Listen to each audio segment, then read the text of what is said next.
السلام عليكم ورحمة الله تعالى وبركاته. كشفت صحيفة بيلد الألمانية أن رئيس نادي بايرن ميونخ عقد اجتماعا سريا مع الدولي المغربي نصير مزراوي وحارس المرمى الإسرائيلي دانيال بيرتس بهدف ضمان الانسجام في غرفة تبديل ملابس النادي البافاري. وحسب الصحيفة فإن مزراوي وحارس المرمى الإسرائيلي جلسا معا في فندق الفريق بمدينة إسطنبول يوم المباراة التي انتصر فيها بايرن ميونخ على غلاطة سراي 3-1 برسم الجولة الثالثة من دور مجموعات دوري أبطال أوروبا. وأضاف ذات المصدر أن رئيس النادي البافاري هربرت هاينر عقد لقاء سريا مع اللاعبين، حيث تحدث أولا مع كل لاعب على حدة لتدور المحادثة بعدها بين الثلاثة، مبرزا أن الجو في الاجتماع كان متناغما. وذكرت الصحيفة أن نصير مزراوي أكد لبيرتز أنه ليس لديه موقف سلبي تجاه إسرائيل أو اليهود، مشيرا إلى أن أخصائي العلاج الطبيعي الخاص به من إسرائيل وهو يهودي الديانة. وأوضحت بيلد أن بايرن ميونخ عقد هذا الاجتماع مع اللاعبين يوم أمس الثلاثاء من أجل ضمان الانسجام في غرفة تبديل ملابس النادي البافاري.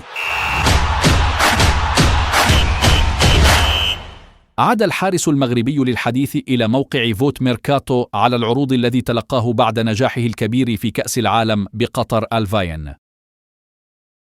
22، وهو الذي كان على رفوف مجموعة من الأندية أبرزها ريال مدريد وبايرن ميونخ وحتى باريس سان جيرمان، الذي قال عنه بهذا الخصوص: نعم، فيما يتعلق بباريس أو ريال مدريد أو بايرن ميونخ كانت هناك اتصالات مع هذه الأندية الثلاثة خلال فترة الانتقالات الصيفية الماضية. ما يمكنني قوله هو أنني كنت أحد الخيارات المتاحة لهذه الأندية، ولكن كما تعلمون في كرة القدم لا يحدث ذلك ولا يعتمد علي فقط، هناك الكثير من العوامل التي يجب أخذها في الاعتبار سواء حدث ذلك أم لا.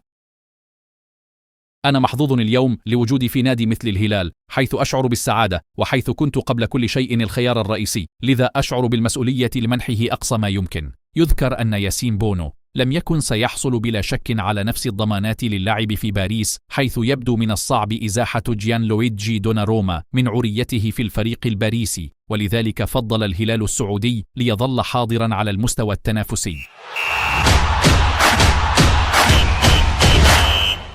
ينتظر إبراهيم صلاح مهاجم رين الفرنسي أن ينال فرصته من طرف الناخب الوطني وليد الركراكي الذي استدعاه في الآونة الأخيرة لصفوف أسود الأطلس دون أن يشركه، وعكس باقي اللاعبين الأولمبيين الذين نالوا كامل فرصتهم رفقة الفريق الوطني الأول وأقنعوا بمؤهلاتهم مثل إسماعيل صيباري وأسامة العزوزي وأمير ريشاردسون، فإن وليد مطالب في الفترة المقبلة بوضع صلاح تحت الاختبار من أجل الوقوف أكثر على مؤهلاته، خاصة مع اقتراب نهائيات كأس إفريقيا التي ستقام مطلع السنة المقبلة بكوت ديفوار. يذكر أن العديد من الجماهير لم تفهم في الآونة الأخيرة كيف أن الركراكي ورغم استدعائه للاعب إبراهيم صلاح الذي توهج مع الأولمبي المغربي لم يظهر مع المنتخب الأول، حيث يكتفي بالتداريب رفقة زملائه دون أن يشارك في المباريات الودية أو الرسمية. لا تنسوا الاشتراك والمتابعة إن أعجبكم هذا الفيديو.